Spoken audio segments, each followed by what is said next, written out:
Le président Hamid Tebboune s'est exprimé à la télévision nationale ou internationale, ça dépend, parce que on a l'impression qu'il est le président de deux pays. On va pas citer le pays, c'est la Norvège. Et on va énumérer tout ce qu'il a dit hier soir. C'est croustillant. Et je fais dans le désordre, on va parler du Mali. Le président s'est exprimé avec le cœur que notre amour pour le Mali est sincère et profond, et il réaffirme avec détermination la position constante de l'Algérie face aux évolutions de la situation au Mali. Puis il réaffirme que nous savions que la situation allait se gâter, car le Mali, est entré dans une phase critique qui ne mène pas à la stabilité. L'Algérie a toujours été aux côtés du Mali et reste ouverte à toute demande d'aide. Et là c'est croustillant et je m'en réjouis parce qu'il s'agit d'un pays que je n'aime pas, c'est les Émirats Arabes Unis, ce pays belliqueux qui s'est mis en retrait de l'OPEP, et Hamid Tebboune l'a qualifié de non-événement et il a balayé d'un revers d'une main.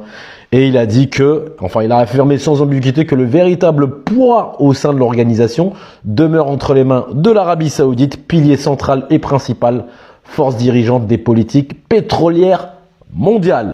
Et au sujet de la visite du pape à Alger, le président Hamid Tebboune a dit que le pape a détruit le mythe colonial. La France n'a pas créé l'Algérie. Sa sainteté a déclaré publiquement que l'Algérie existe depuis Saint-Augustin et bien avant. Et il rajoute aussi qu'il a proposé à Léon XIV l'ouverture d'une ambassade du Vatican en Algérie et qu'il a accepté. À part ça, comme il dit, l'Algérie persécute les chrétiens. Et il dit, le peuple va voir. L'Algérie aujourd'hui avance vers son avenir. Je ferai une vidéo d'un homme qui est justement l'homme de confiance de Hamid Tebboune, qui s'appelle Kamel Rezigui. Je ferai une vidéo sur lui parce que je vois qu'il est attaqué par un groupe de personnes, et plus particulièrement le facochère Abdou Semar. Donc on va mentionner Kamel Rezigui. On va dire du bien de lui, tiens.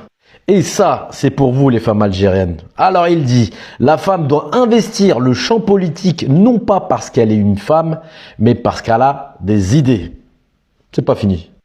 Il vous a gâté, Hamid Tebboune. Dans de nombreux pays, des femmes premières ont mieux réussi que certains hommes et que leurs prédécesseurs. Alors pourquoi ne pas nommer une femme Premier ministre? Cela ne me dérange pas du tout, à condition qu'elle soit compétente, sérieuse et efficace pour faire progresser le pays. Et on finit en beauté, les amis? On finit en beauté? Quand je fais ce rire-là, vous savez de quel rire, vers où il se dirige. Alors, il y a des pays qui prétendent être des modèles de démocratie et qui punissent pour le simple fait de hisser un drapeau palestinien ou de publier un tweet sur Twitter. Démocratie à géométrie variable. Ça détruit même des mosquées, si vous voulez savoir. Donc voilà. Toujours en est-il que Hamid Tebboune, toujours clair, toujours concis, toujours pointu.